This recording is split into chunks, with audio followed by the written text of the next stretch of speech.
এই হইল ছোট্ট একটু ঠিকানা। এই বলে অতি সংক্ষেপ করে আমি বন্দনাটা শেষ করে দিলাম। রফিক ভাই কি বলেন? ঠিক আছে, বন্দনার পর্ব শেষ করে দিলাম। এইবার মাওলাকে উদ্দেশ্য করে একটি গান, আমার মন মতো করে একটি গান থাকবে, ছোট ছোট করে দুটি গান গাবো।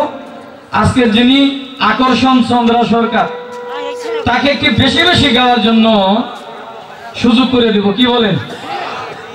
কষ্ট যত করেই আসুক, আজকে যে একটা সুন্দর মঞ্চ, যে সমস্ত লোকজন, ওই রাস্তার কষ্টটা মনে হয় থাকার কথা না, নাকি? সেই পরিবেশ, ওই কষ্ট থাকার কথা না। তাই আমি মনে করি আজকের রাত্রটা আমি একটু ছোট ছোট করে ওনাকে একটু বেশি বেশি গাওয়ার সুযোগ করে দেবো ইনশাআল্লাহ। সকলেই দোয়া রাখবেন যেন আমরা দুটি শিল্পী ভালো গান গাইতে পারি। তবে আমরা যখন গান করি কেউ কথা বললেন না, যদি কারো কথা বলার দরকার হয় পিছন দাইছেন, কারণ শিল্পী যখন স্টেজে দাঁড়া, শিল্পী ছোট হোক বড় হোক সকলের মাথার মুনিপ। একটা শিল্পী যত ছোট হোক বড় হোক, আর একজন মানুষ যত জ্ঞানী হোক, সে নিচে বসে থাকে, আর একজন শিল্পী সে দাঁড়ায়, সে কিছু না বুঝুক, কিন্তু তাকে যদি একটা কথাও বলতে হয় পিছন দিয়ে শাস্তে করে বললে ওইটা সংশোধন হয়ে যায়, কি বলেন? বলেন, এটা অনুরোধ রাখলাম। তো সর্বশেষ সারা রাত্র যেন আপনাদের চরণে গোলাম হয়ে থাকতে পারি, এই দোয়াটা সকলের কাছে চাই। ধন্যবাদ সকল।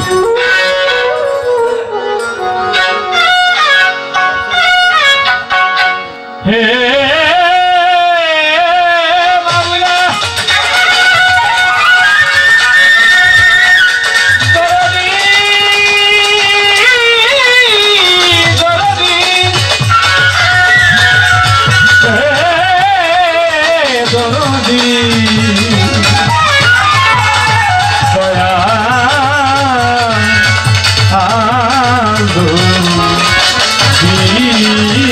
দরবারে তোমা করিও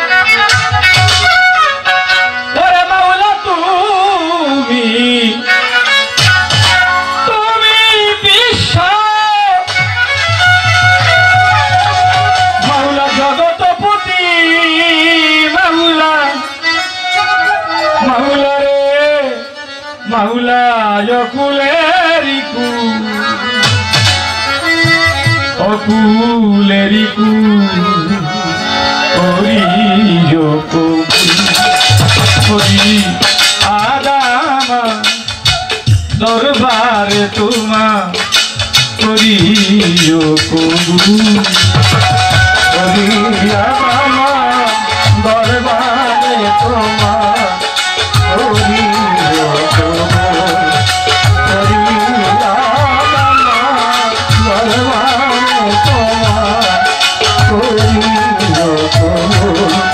মৌলা তুমি বিশ্ব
পাইতে চরণ ধুল পাইতে চরণ ধুল করিও ফরিয়াদ আমার দরবারে তোমার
দরবারে তোমার